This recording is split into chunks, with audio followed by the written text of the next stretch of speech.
साथियों, लक्ष्य कठिन से कठिन क्यों न हो, चुनौतियां बड़ी से बड़ी क्यों न हो,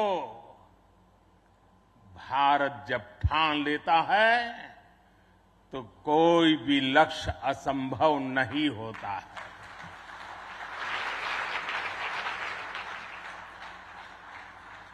आज भारत विश्व के उन देशों में शामिल हो गया है जो स्वदेशी तकनीक से इतने विशाल एयरक्राफ्ट कैरियर का निर्माण करता है।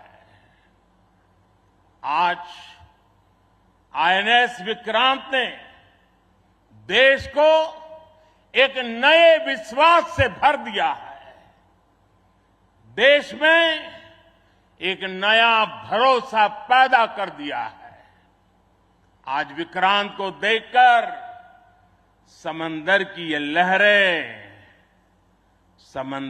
लहरें आह्वान कर रही है, अमर्त्य वीर पुत्र हो, अमर्त्य वीर पुत्र हो, दृढ़ प्रतिज्ञ सोच लो, प्रशस्त पुण्य पंथ है, प्रशस्त पुण्य पंथ है।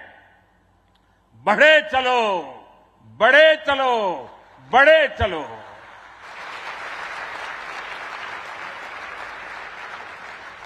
साथियों, इस ऐतिहासिक अवसर पर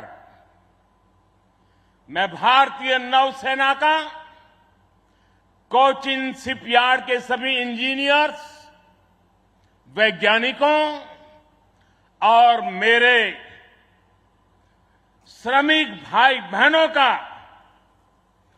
अभिनंदन करता हूं, जिन्होंने इस सपने को साकार किया है। केरला की पुण्य भूमि पर देश को ये उपलब्धि एक ऐसे समय पर मिली है जब ओणम का पवित्र पर्व भी चल रहा है। मैं सभी देशवासियों को इस अवसर पर ओणम की हार्दिक शुभकामनाएं भी देता हूं। साथियों, आईएनएस विक्रांत के हर भाग की अपनी एक खूबी है, एक ताकत है, अपनी एक विकास यात्रा भी है।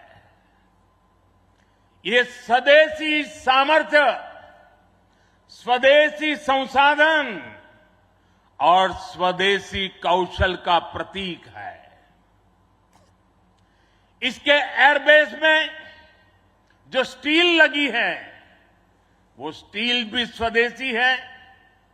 ये स्टील डीआरडीओ के वैज्ञानिकों ने विकसित किया, भारत की कंपनियों ने प्रोड्यूस किया।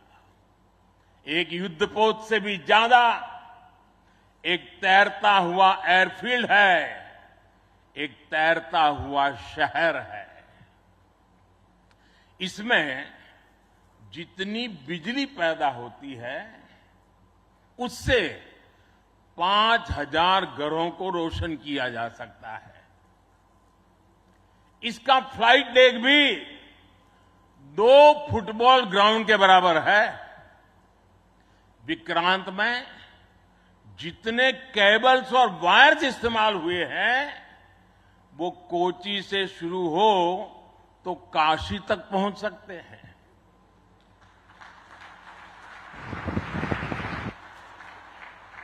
ये जटिलता हमारे इंजीनियर्स की जीवटता का उदाहरण है।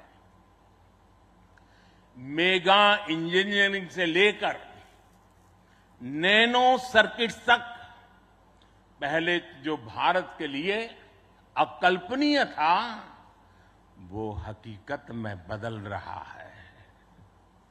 साथियों, इस बार स्वतंत्रता दिवस पर मैंने लाल किले से पंच प्राण का आह्वान किया। और हमारे हरि जी ने भी इसका उल्लेख किया। इन पंच प्राणों में पहला प्राण है विकसित भारत का बड़ा संकल्प, दूसरा प्राण है गुलामी की मानसिकता का संपूर्ण त्याग, तीसरा प्राण है अपनी विरासत पर गर्व, चौथा और पांचवा प्राण है देश की एकता, एकजुटता और नागरिक कर्तव्य। आईएनएस विक्रांत के निर्माण और इसकी यात्रा में हम इन सभी पंच प्राणों की ऊर्जा को देख सकते हैं। आईएनएस विक्रांत इस ऊर्जा का जीवन संयंत्र है। अभी तक इस तरह के एयरक्राफ्ट कैरियर केवल विकसित देश ही बनाते थे। आज भारत ने इस लीग में शामिल होकर विकसित राष्ट्र की दिशा में एक और कदम बढ़ा दिया है। साथियों, जल परिवहन के क्षेत्र में भारत का बहुत गौरवमयी इतिहास रहा है, हमारी समृद्ध विरासत रही है। हमारे यहां नौकाओं और जहाजों से जुड़े श्लोकों में बताया गया है, दीर्घिका तरणि ही लोला गत्वरा गामिनी तरीहि जंगाला प्लाविनी चैव धारिणी वेगिनी तथा। ये हमारे शास्त्रों में इतना वर्णन है। दीर्घिका, तरुणी लोला, गत्वरा, गामिनी, जंगाला, प्लाविनी, धारिणी, वेगिनी हमारे यहां जहाजों और नौकाओं के अलग अलग आकार और प्रकार होते थे। हमारे वेदों में भी नौकाओं, जहाजों और समुद्र से जुड़े कितने ही मंत्र आते हैं। वैदिक काल से लेकर गुप्त काल और मौर्य काल तक भारत के समुद्री सामर्थ्य का डंका पूरे विश्व में बजता था।